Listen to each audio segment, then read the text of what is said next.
بسم اللہ الرحمن الرحیم۔ سامعین کرام، آپ سن رہے ہیں انسپیکٹر احمد یار خان سیریز کے سلسلے کی ایک اردو کہانی زن، ضمیر اور زہر، جس کے مصنف خود احمد یار خان ہیں، اور یہ اس سلسلے کی قسط نمبر 2 ہے۔ مجھے امید ہے آپ کو میری یہ کاوش پسند آ رہی ہوگی۔ آپ نے اگر ابھی تک میرا چینل کہانی گھر سبسکرائب نہیں کیا تو ابھی میرے چینل کو سبسکرائب کر کے بیل نوٹیفیکیشن آن کر لیجئے تاکہ آنے والی ہر نئی کہانی کی اطلاع بر وقت آپ تک پہنچ سکے۔ ملک صاحب، اس نے کہا، یہ معزز خاندان ہیں، حیثیت اور عزت والے ہیں، اور ان کی حیثیت اور عزت طوائفوں کے بازار تک پہنچی ہوئی ہے۔ میں نے کہا، ان کے آدمی شراب پیتے اور بدکاریاں کرتے پھرتے ہیں، اور ان کی بیویاں خاوندوں کی غیر حاضری میں غیر مردوں کو گھر بلاتی اور عشق و محبت کے ڈرامے کھیلتی ہیں۔ کچھ میری عزت کا بھی خیال کرو میرے بھائی، میرے ساتھ کے انسپیکٹر ہو، تم میری جگہ ہوتے تو کیا کرتے؟ میرے اوپر جو گوری چمڑی والا ڈی ایس پی بیٹھا ہوا ہے اسے جانتے ہو؟ اس انسپیکٹر کو میں نے بڑی مشکل سے ٹرکھایا۔ واردات والے تھانے کے ایس ایچ او پر اسی قسم کا دباؤ پڑتا رہا تھا، اور مجھے شک تھا کہ اس نے دونوں پارٹیوں سے کچھ وصول بھی کر لیا تھا۔ مقتول کا گھر دیکھنا بھی ضروری تھا، یہ تو اب ایک رسمی کارروائی تھی۔ کاغذوں کا پیٹ بھرنے کے لیے میں پروین اور اس کے بچے کو ساتھ لے کر اس کے گھر چلا گیا۔ ایک شک یہ بھی ذہن میں آیا کہ کسی کے ساتھ جائیداد کا جھگڑا ہی نہ ہو۔ پروین نے بتایا کہ ایسا کوئی جھگڑا نہیں۔ اس نے مقتول کی جائیداد کے کاغذات مجھے دکھائے۔ جب کاغذات دیکھے تو میں نے ضروری سمجھا کہ مقتول کے دوسرے کاغذات یعنی خطوط وغیرہ بھی گھر میں ہیں تو دیکھ لیے جائیں۔ میرے کہنے پر پروین نے مقتول کا اٹیچی کیس کھولا، اس کی میز کی درازیں بھی دیکھیں اور ایک الماری بھی دیکھی۔ الماری اور دروازوں میں سے چند ایک خطوط نکلے، میں نے پڑھے۔ یہ سب کاروباری قسم کے خطوط تھے۔ مقتول کے ہاتھ کی لکھی ہوئی تحریریں بھی دیکھیں، اس کی کتابیں بھی کھول کر دیکھیں۔ ان میں سے بھی کوئی ایسا کاغذ برآمد نہ ہوا جو کوئی سراغ دیتا۔ مقتول کے باپ کو اندر بلا کر پوچھا کہ جائیداد کا کوئی تنازع ہوگا۔ اس نے بھی کہا کہ جائیداد بھائیوں میں تقسیم ہو چکی ہے اور کسی کا کسی کے ساتھ کوئی جھگڑا یا تنازع نہیں۔ پروین، افتخار اور بچے کو ساتھ لے کر میں ہیڈ کوارٹر واپس چلا گیا اور ان دونوں ڈاکٹروں اور حکیم کو ایک بار پھر طلب کیا جنہوں نے مقتول کا علاج کیا تھا۔ تینوں کچھ دیر بعد آ گئے۔ یہ بھی ایک رسمی کارروائی تھی۔ پوسٹ مارٹم رپورٹ اور ماہرین کی رپورٹ بالکل صاف تھی کہ موت زہر خورانی سے واقع ہوئی ہے۔ میں نے ان تینوں کے بیانات الگ الگ کر لیے۔ دونوں ڈاکٹروں نے بتایا کہ وہ اسے معدے یا جگر یا پتے کا مرض سمجھتے رہے ہیں۔ انہوں نے یہ بھی بتایا کہ وہ مریض کے کچھ ٹیسٹ لینا چاہتے تھے جس میں خون اور پتے کا ٹیسٹ ضروری تھا، لیکن انہیں معلوم ہوا کہ ایک حکیم کا علاج شروع کروا دیا گیا ہے۔ یہ بھی تو ہو سکتا ہے۔ میں نے دونوں ڈاکٹروں سے الگ الگ پوچھا کہ آپ دوائیاں دیتے رہے، اس کے ساتھ ہی حکیم نے بھی اپنی دوائیاں دینی شروع کر دیں، اور دونوں دوائیوں نے مل کر زہر کی صورت اختیار کر لی جو مہلک ثابت ہوا ہو۔ دونوں ڈاکٹروں نے ایک جیسی رائے دی۔ وہ کہتے تھے کہ وہ حتمی رائے نہیں دے سکتے۔ حکیم کے ساتھ بات ہوئی تو اس نے پورے وثوق سے کہا کہ پہلے وہ اس مرض کو یرقان سمجھتا تھا، لیکن دوسرے ہی دن نبض کی چال ایسی ہو گئی جس نے حکیم کو شک میں ڈال دیا۔ یہ بڑا قابل اور معمر حکیم تھا۔ اس نے بتایا کہ علامات اور نبض کی چال میں جس تیزی سے تبدیلی ہوئی اور مرنے والے کے چہرے اور آنکھوں کا جس طرح رنگ بدلا، یہ صاف نشانیاں تھیں کہ اس نے خود کوئی زہریلی چیز کھا لی ہے یا اسے کھلائی گئی ہے۔ کیا اس کا کوئی علاج ہو سکتا تھا؟ نہیں، حکیم نے جواب دیا۔ میں مریض کے لواحقین کو بتانا چاہتا تھا کہ اس کی زندگی بمشکل 2 دن باقی ہے۔ پروین نے مجھے خالد کے 3 بے تکلف دوستوں کے نام اور پتے لکھوائے تھے۔ میں نے ڈاکٹروں اور حکیم کو بلوانے سے پہلے ان تینوں کی طرف آدمی بھیج دیے تھے۔ وہ 2-3 گھنٹوں بعد آئے۔ میں نے ان کے بھی الگ الگ بیانات لیے اور پوچھ گچھ کی۔ ہر ایک کے ساتھ میں نے بہت وقت صرف کیا۔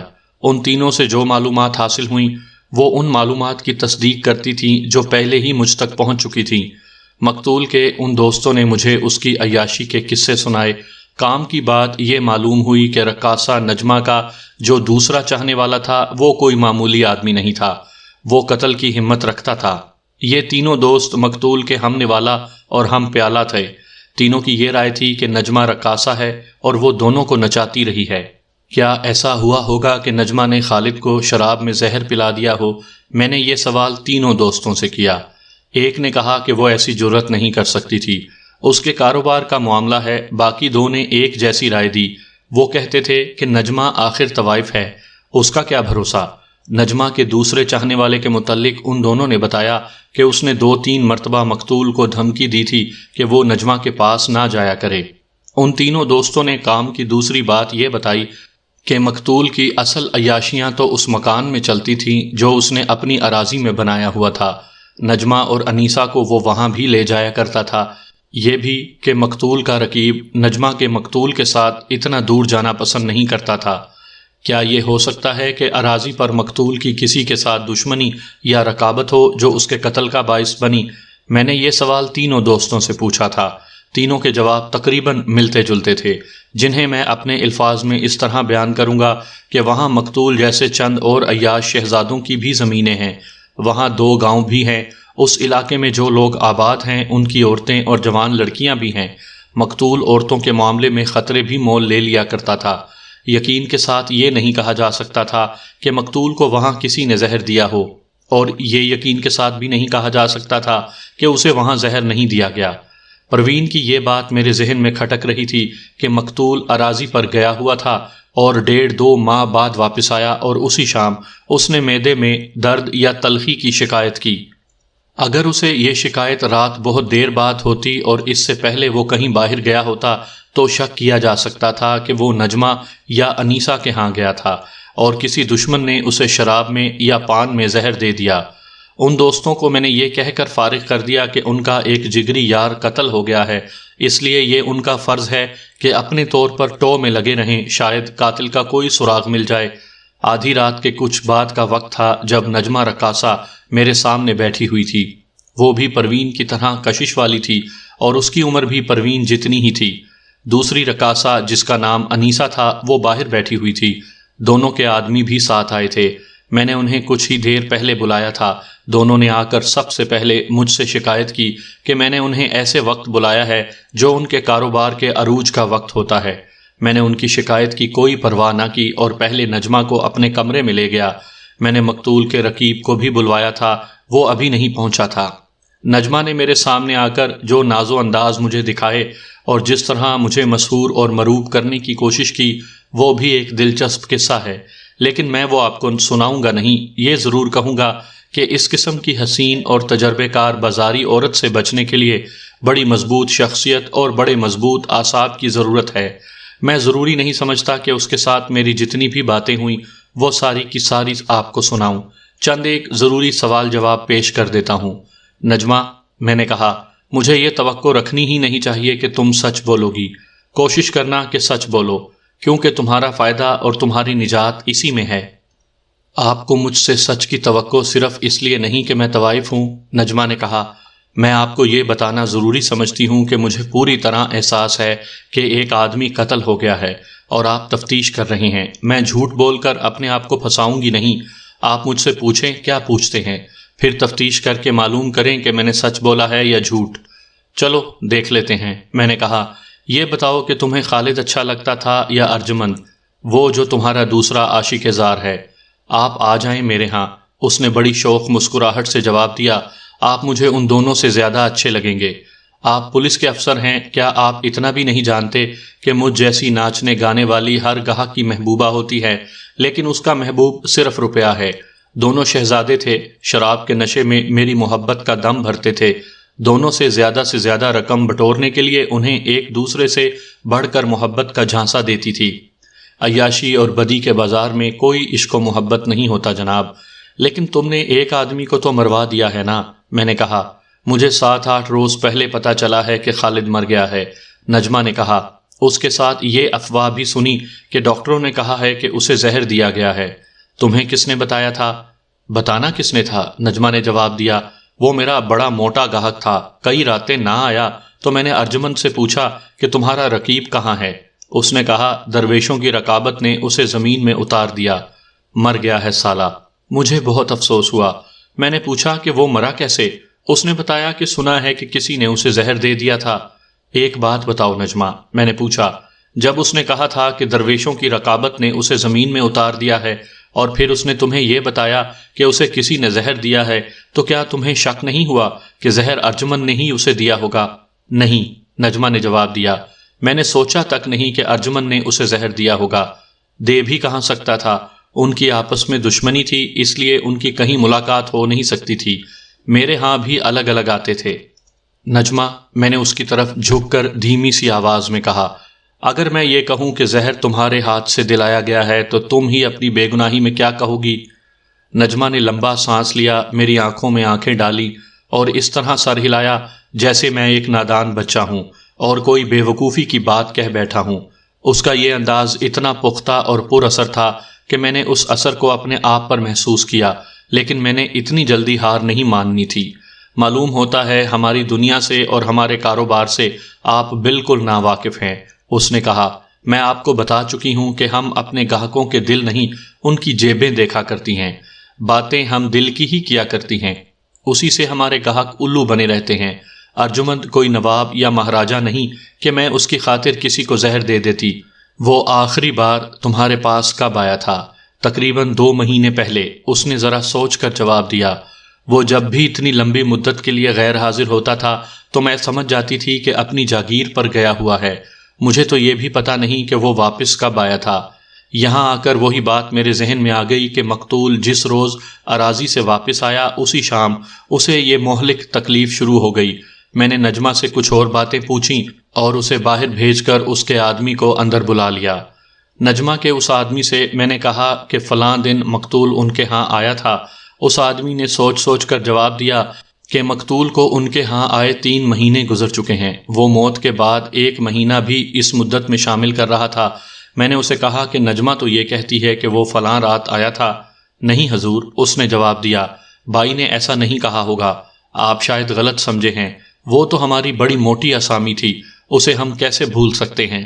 اس کے بعد میں نے انیسہ کو بلایا، وہ بھی نجمہ جیسی ہی تھی، اس نے بھی ویسی ہی باتیں کی جیسی نجمہ نے کی تھیں، دونوں کا پیشہ ایک تھا، اس لیے دونوں کے انداز بھی ایک جیسے تھے۔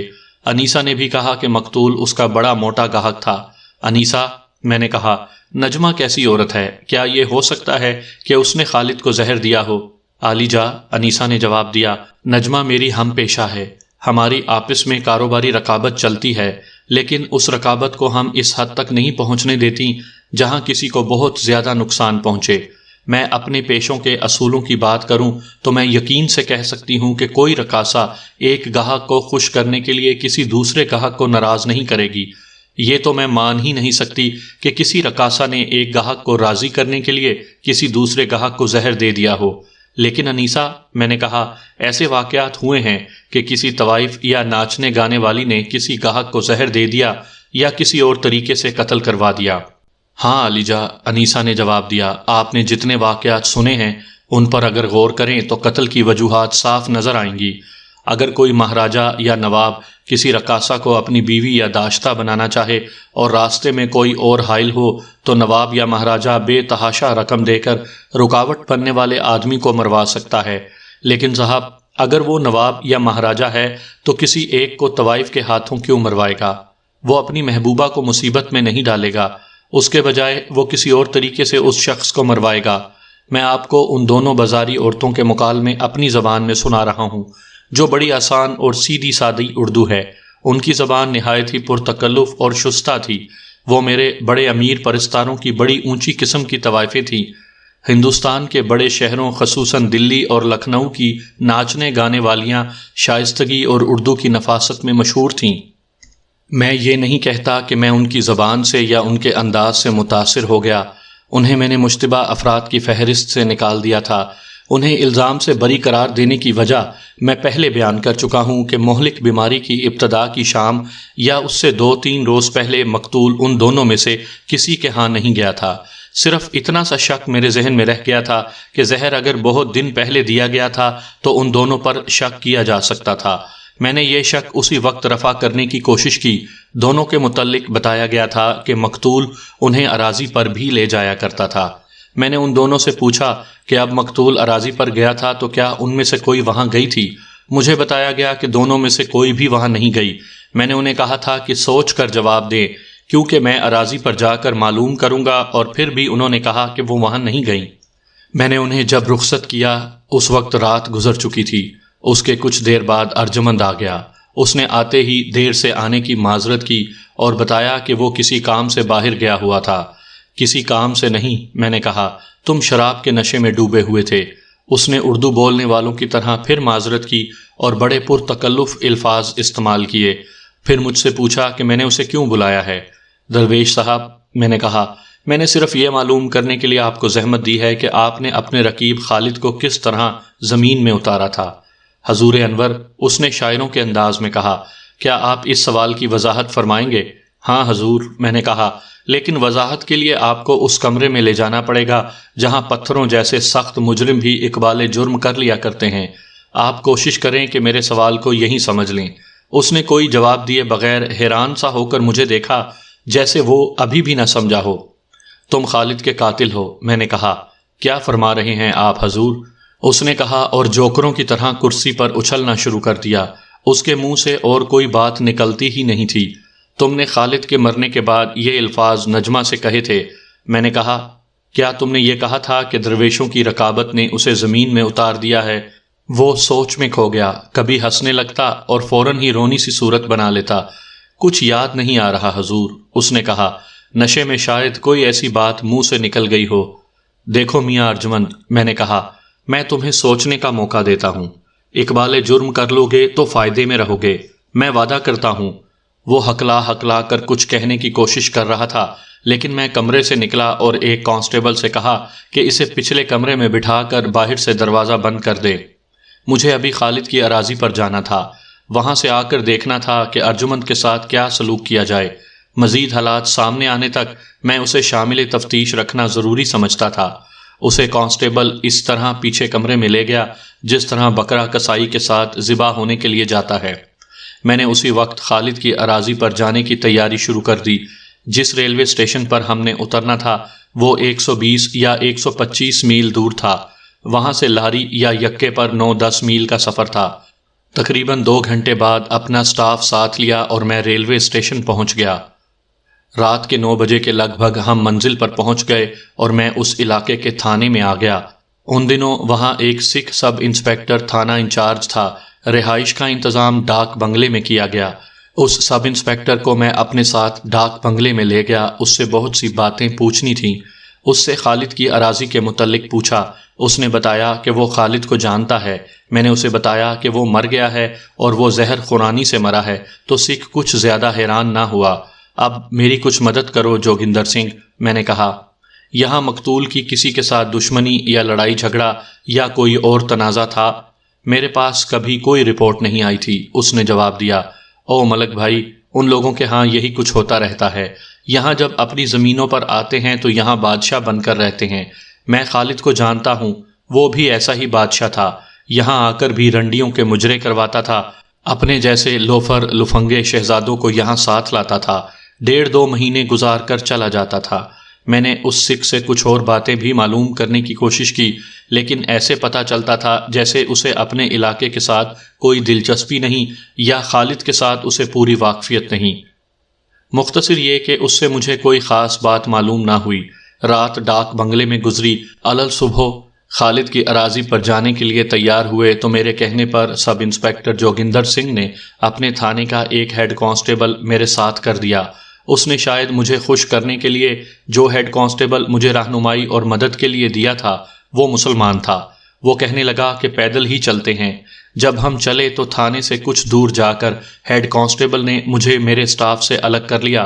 میں اس کا اشارہ سمجھ گیا کہ وہ مجھے کچھ بتانا چاہتا ہے۔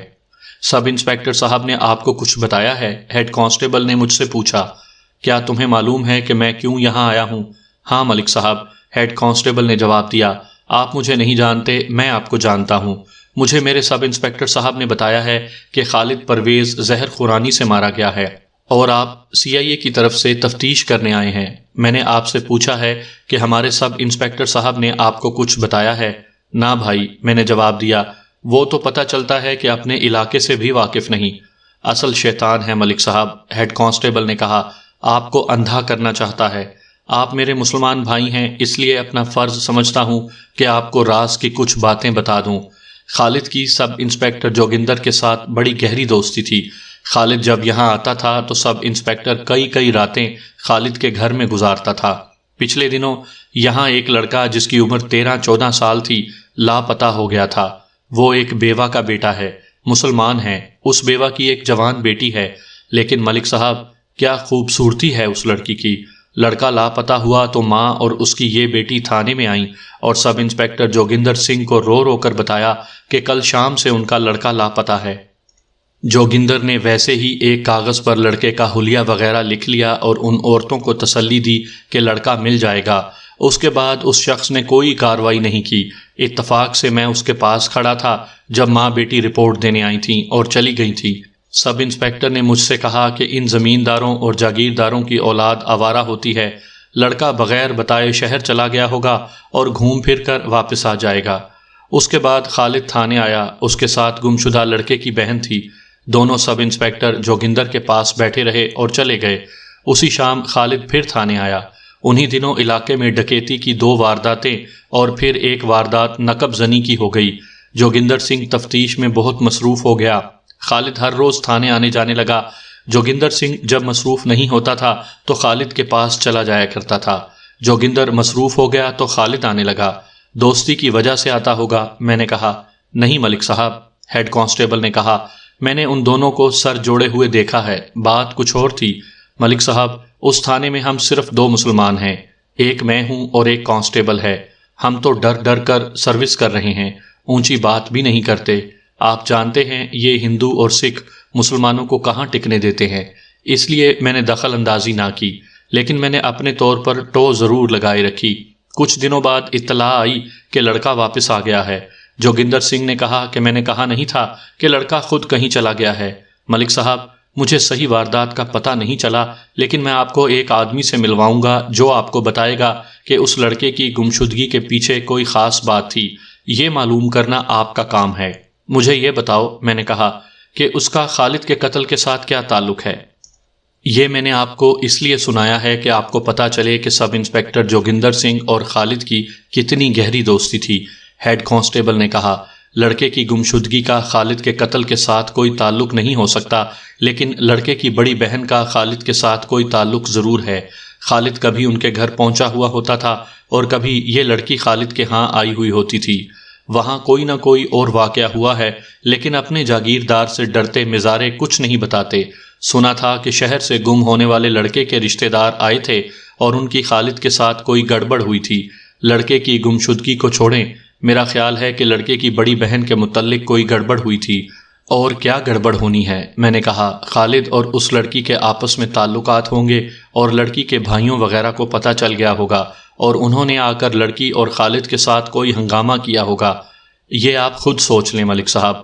مسلمان ہیڈ کانسٹیبل نے کہا، میں یہ جانتا ہوں کہ خالد کی اراضی پر کوئی نہ کوئی غیر معمولی واقعہ ضرور ہوا ہے اور اس کا تعلق اس مسلمان بیوہ کی بیٹی کے ساتھ ہے۔ ہیڈ کانسٹیبل نے مجھے جس آدمی کا نام بتایا وہ مزاروں کا نمبردار یا انچارج تھا۔ ہیڈ کانسٹیبل دراصل مجھے یہ بتا رہا تھا کہ میں سب انسپیکٹر جوگندر سنگھ کی کسی بات پر اعتبار نہ کروں، اور وہ بدنیتی سے میرے سامنے بھولا بنا رہا ہے۔ ہیڈ کانسٹیبل نے 2-4 بڑے اچھے اشارے دیے۔ انہی باتوں میں ہم خالد کے مکان میں پہنچ گئے۔ پروین نے جس طرح بتایا تھا کہ اسے یہ ماحول بہت پسند آیا تھا، میں نے اسے ویسا ہی پایا۔ خالد کا یہ مکان چھوٹا سا محل تھا جس کے چاروں طرف پھولدار پودے، سایہ دار درخت اور سبزہ ہی سبزہ تھا۔ اب یہ مکان خالی پڑا تھا۔ اسی علاقے میں خالد کی زمینوں کے ساتھ ہی ایک گاؤں تھا، وہاں کا نمبردار یا مکھیا ایک ہندو تھا۔ ہیڈ کانسٹیبل نے مجھے اس کے متعلق بتایا کہ بڑا گہرا اور ہوشیار آدمی ہے۔ میں نے جاتے ہی اسے بلایا اور مزاروں کے نمبردار کو بھی بلا لیا۔ یہ نمبرداری کوئی عہدہ تو نہیں تھا، یہ آدمی چونکہ بدماش تھا اور خالد کے خاص ملازموں میں سے تھا، اس لیے اسے مزاروں وغیرہ کا نمبردار بنا دیا گیا۔ اس کا نام کچھ اور تھا، اسے شامہ کہتے تھے۔ میں نے پہلے اس بیوہ اور اس کی بیٹی سے ملنا بہتر سمجھا جن کے متعلق ہیڈ کانسٹیبل نے بتایا تھا کہ شہر سے ان کے رشتہ دار آئے تھے اور مقتول کے ساتھ ان کی کوئی گڑبڑ ہوئی تھی۔ مجھے بتایا گیا کہ وہ اپنی اراضی میں اپنے بنائے ہوئے مکان میں رہتی ہے۔ یہ مکان خالد کے مکان سے کم و بیش 1 میل دور تھا۔ باتیں کچھ ایسی بتائی گئی تھیں کہ ان سے ملنا ضروری تھا۔ میں ان کے گھر گیا، ان کے ایک نوکر نے اندر جا کر ہمارے آنے کی اطلاع دی۔ بیوہ باہر آئی۔ میں وردی میں نہیں تھا، میں نے پرائیویٹ کپڑے پہنے ہوئے تھے۔ میں اپنے سٹاف میں سے صرف ایک ہیڈ کانسٹیبل کو ساتھ لے گیا تھا، وہ بھی پرائیویٹ کپڑوں میں تھا۔ CIA کا سٹاف وردی نہیں پہنا کرتا تھا، لیکن وہاں کے تھانے کا ہیڈ کانسٹیبل وردی میں تھا۔ اسے دیکھ کر بیوہ اتنی گھبرائی کہ اس کا رنگ پیلا پڑ گیا۔ میں نے جب اپنا تعارف کروایا تو اس کی حالت اور زیادہ خراب ہو گئی۔ وہ معزز عورت لگتی تھی۔ میں اسے کچھ کہنے ہی لگا تھا کہ ایک بڑی خوبصورت لڑکی اندر سے آ گئی۔ وہ بھی ہمیں دیکھ کر پریشان ہو گئی۔ یہ بیوہ کی بیٹی نوروز تھی۔ اسی نے پوچھا کہ ہم کیوں آئے ہیں؟ آپ دونوں اتنی گھبرا کیوں گئی ہیں؟ میں نے ہنستے ہوئے کہا، میں کسی کو گرفتار کرنے تو نہیں آیا۔ اگر آپ اجازت دیں تو میں تھوڑی دیر کے لیے اندر آ جاؤں۔ میں زیادہ دیر نہیں رکوں گا۔ گھر میں کوئی مرد ہے؟ مجھے ابھی جواب نہیں ملا تھا کہ گھر کا مرد باہر سے دوڑتا آیا۔ وہ 13-14 سال عمر کا ایک لڑکا تھا۔ وہ اس بیوہ کا بیٹا تھا۔ اپنی بہن کی طرح وہ بھی خوبصورت تھا۔ ماں نے آگے بڑھ کر بیٹے کو اس طرح بازو سے پکڑ کر اپنے ساتھ لگا لیا جیسے اس کے بیٹے کو میری طرف سے خطرہ ہو۔ میں نے ایک بار پھر انہیں اندر آنے کے لیے کہا تو وہ مجھے ایک کمرے میں لے گئیں اور بٹھایا۔ میں اپنے دونوں ہیڈ کانسٹیبلوں کو باہر چھوڑ آیا تھا۔ آپ کو معلوم ہو گیا ہوگا کہ خالد مر گیا ہے، میں نے کہا۔ ان کے مزاروں سے سنا ہے، لڑکی نے جواب دیا۔ یہ بھی سنا ہوگا کہ وہ کیسے مرا ہے؟ کہتے تھے اسے زہر دیا گیا ہے، لڑکی نے کہا۔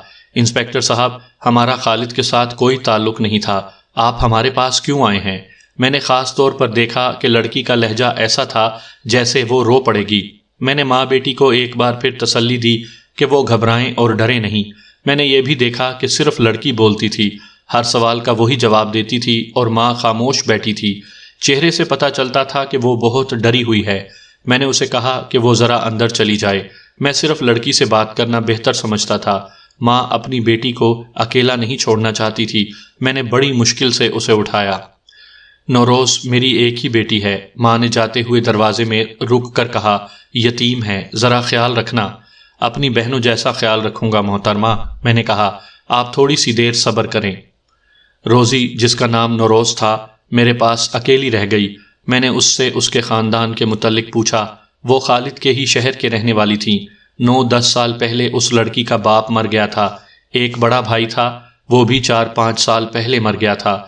یہاں ان کی بہت سی زمین تھی۔ ماں بیٹی سال میں 3-4 مہینے یہاں گزارتیں اور مزاروں کی نگرانی کرتی تھیں۔ نوروز کا بھائی اسکولوں میں چھٹیوں کی وجہ سے ان کے ساتھ تھا۔ نوروز جب بولنے لگی تو میں نے محسوس کیا کہ ذہین لڑکی ہے۔ اس نے میٹرک پاس کی تھی، جو اس زمانے میں بہت زیادہ تعلیم سمجھی جاتی تھی۔ میں نے اس سے پوچھا کہ خالد کے ساتھ ان لوگوں کا تعلق کیسا تھا؟ کوئی خاص تعلق نہیں تھا، نوروز نے کہا۔ چونکہ اس کی زمین ہمارے ساتھ ہے اس لیے کبھی کبھی سلام دعا ہو جاتی تھی۔ روزی، میں نے کہا، مجھ سے کچھ چھپاؤ نہیں۔ تمہارا بھائی لاپتہ ہو گیا تھا تو خالد اس کے لیے بھاگ دوڑ کرتا رہا تھا۔ تم خالد کے ہاں جاتی رہی ہو اور خالد تمہارے ہاں آتا رہا ہے۔ تم مجھے صحیح بات کیوں نہیں بتاتی؟ یہ انہی دنوں کی بات ہے جب میرا بھائی لاپتہ ہو گیا تھا۔ اس نے کہا، یہ میرا ایک ہی بھائی ہے۔ میں اور امی تو پاگل ہوئی جا رہی تھی۔ خالد صاحب نے ہماری بہت مدد کی تھی۔ لڑکا کہاں سے ملا تھا؟ بغیر بتائے سیر سپاٹے کے لیے نکل گیا تھا، نوروز نے کہا، اور اس نے بتایا کہ وہ کون کون سے شہر کی سیر کر کے آ گیا تھا۔ اس لڑکے کے چلے جانے اور واپس آ جانے کے ساتھ میری دلچسپی نہیں تھی۔ میں صرف یہ معلوم کرنا چاہتا تھا کہ اس لڑکی کا خالد کے ساتھ کوئی تعلق تھا یا نہیں۔ تمہارے رشتہ دار یہاں آئے تھے؟ میں نے پوچھا۔ کیوں آئے تھے؟ ہم نے انہیں اپنے لڑکے کے لاپتہ ہو جانے کی اطلاع دی تھی، روزی نے جواب دیا، اور وہ آ گئے۔ خالد کے ساتھ ان کی کیا گڑبڑ ہوئی تھی؟ خالد کے ساتھ؟ اس نے حیران ہو کر کہا، خالد کے ساتھ ان کا کوئی تعلق نہیں تھا۔ تمہاری شادی ابھی نہیں ہوئی؟ منگنی ہو چکی ہے، اس نے جواب دیا۔ میرا منگیتر بھی آیا تھا۔ میں نے بہت کوشش کی کہ اس سے کہلوا سکوں کہ خالد کے ساتھ اس کے تعلقات تھے یا خالد نے اسے پھانسنے کی کوشش کی تھی اور روزی کے رشتہ دار اسی سلسلے میں آئے تھے، لیکن میں اپنی کوشش میں کامیاب نہیں ہو سکا۔ خالد بدنام آدمی تھا، روزی نے کہا۔ میں اس کے ساتھ اچھا یا برا تعلق رکھ ہی نہیں سکتی تھی۔ میں وہاں سے آ گیا۔ اس لڑکی کو خاص طور پر اور اس کی ماں کو میں نے ذہن سے اتارا نہیں، بلکہ ذہن پر پہلے سے زیادہ سوار کر لیا۔ پولیس کو دیکھ کر ہر کوئی گھبراتا ہی ہے، لیکن اس بیوہ اور اس کی بیٹی نوروز کی گھبراہٹ کچھ اور قسم کی تھی۔ نوروز، جسے ماں روزی کہتی تھی، مجھے ایسے لگی جیسے وہ کچھ چھپا رہی تھی۔ اس کی ادھوری باتیں مجھے شک میں ڈال رہی تھی۔ اگر میں کہوں کہ لڑکی پراسرار تھی تو شاید غلط نہیں ہوگا۔ ان شکوک کے علاوہ میں نے یہ بھی سوچا کہ مقتول عورتوں کا پرستار بتایا گیا تھا جسے عورتوں کا شکاری کہا جاتا تھا۔ یہاں اس کے پڑوس میں اسی کی کلاس کی اتنی خوبصورت لڑکی تھی، یہ ہو ہی نہیں سکتا تھا کہ خالد اس لڑکی کی طرف توجہ نہ دیتا۔ اسے اس لڑکی کو پھانسنے کے لیے بڑا اچھا بہانہ مل گیا تھا۔ اس لڑکی کا بھائی لاپتہ ہو گیا تھا اور خالد لڑکی کو ساتھ لیے پھرتا رہا تھا۔ میں نے وہاں سے واپس آتے ہوئے اپنے ہیڈ کانسٹیبل اور تھانے کے ہیڈ کانسٹیبل کو بتایا کہ لڑکی نے کیا کہا ہے۔